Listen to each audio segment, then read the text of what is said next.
Election commission of ইন্ডিয়ার chief ঘোষণা দিলেন আগামী কাল থেকে ওয়েস্ট বেঙ্গল, গোয়া, গুজরাট, মধ্যপ্রদেশ, কেরালা সহ 12টি রাজ্যে এসআইআর শুরু হবে।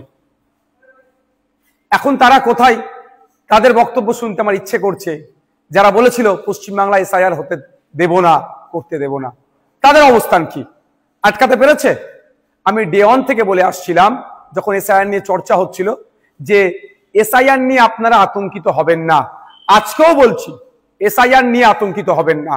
আপনাদের ডকুমেন্টস আপনারা রেডি করুন। ইলেকশন কমিশন অফ ইন্ডিয়া তার ওয়েস্ট বেঙ্গল সাইড থেকে, ওয়েস্ট বেঙ্গল স্টেটের সিওর মাধ্যমে যে এসআইআর করাচ্ছে, কোনো বৈধ ভোটারের নাম বাদ পড়বে না।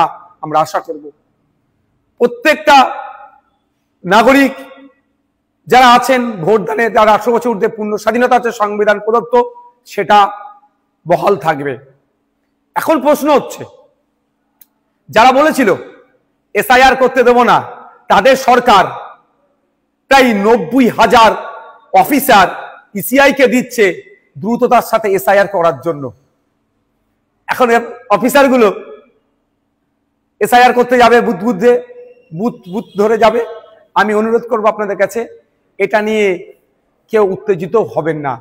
কারণ এই অফিসার যারা যাবে, তাদের আপনারা একটা বিষয় নোট করে রাখবেন, সেটা তার নাম, তার কন্ট্যাক্ট নাম্বার, সে কোন ডিপার্টমেন্টে চাকরি করে, আর তাকে এসআইআর এর জন্য ইনক্লুড করা হয়েছে তার প্রমাণপত্র আপনারা নিয়ে রাখবেন। যদি অফিসার কোনো বৈধ ভোটারকে ডি ভোটার, ডাউটফুল ভোটার, অবৈধ ঘোষণা করে, তার বিরুদ্ধে আইনত লড়াইয়ের একটা জায়গা থাকবে। এই লোকটি কে ছিল, 1 নম্বর কথা।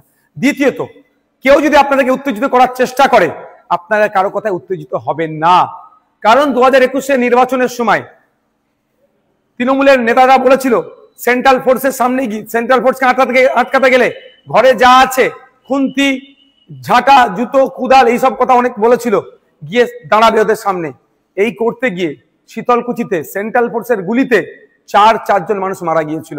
আজকে 4 বছর অতিবাহিত হয়ে গেল, এখনো কিন্তু বিচার পেল না। তাই বলবো, কারো কথায় উত্তেজিত হয়ে এই ধরনের ভুল পদক্ষেপ নেবেন না আপনারা।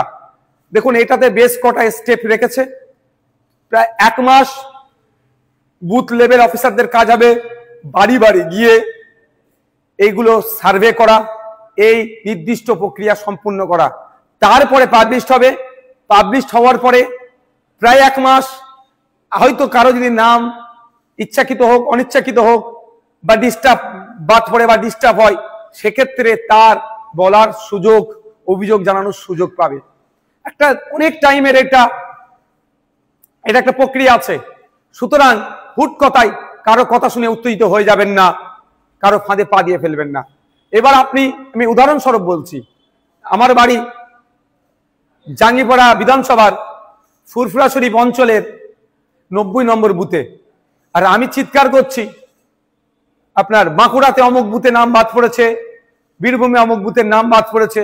তার আগে আমার প্রথম কাজ হবে আমার বুথটাতে সকল ভোটারদের নাম ঠিক আছে কে না নাই, সেটাও তাহলে আমি একটু দেখে নেওয়া। যেটা আমি সমালোচনা করছি, এটা নিয়ে সোচ্চার হচ্ছি, আমাদের বুথের রাম কাকা, রহিম চাচা, ফতেমা মা বা সীতা মায়ের নাম ঠিকঠাক আছে কি বৈধ ভোটারগুলোর, সেইগুলো একটু আমরা দেখে নেব। যখন বুথ হয়ে যাবে, অঞ্চল দেখব সবার ঠিক আছে নাকি। অঞ্চল হয়ে গেলে বিধানসভা, বিধানসভা হলে জেলা, জেলার পরে রাজ্য। সুতরাং আমার বলার এটাই বক্তব্য, কারো কথাই উত্তেজিত হবেন না। উত্তেজিত তারাই করতে চাইছে যারা রাজনৈতিক কারবারিরা। এই রাজনৈতিক কারবারিদের ফাঁদে পা দেবেন না। আর এসআইআর নিয়ে অযথা আতঙ্কিত হবেন না। আপনার কাছে যে ডকুমেন্টস আছে যথেষ্ট এসআইআর এ, অর্থাৎ নাম থাকার, অর্থাৎ বৈধ ভোটার হয়ে থাকার। তারপরেও বলে দিচ্ছি আপনাদের, আমরা ইন্ডিয়ান সেকুলার ফ্রন্টের পক্ষ থেকে হেল্প ডেস্ক আমরা করছি, যে এবং ভাঙড়ের জন্য স্পেশাল হেল্প ডেস্ক আমি করব। ওখানে যদি কারো কোনো রকম যোগাযোগ, কারো কোনো রকম কোয়ারিজ থাকে, আপনারা আমাদের সাথে যোগাযোগ করবেন। আমরা এক্সপার্টদের দিয়ে এই সমস্যার সমাধান করব।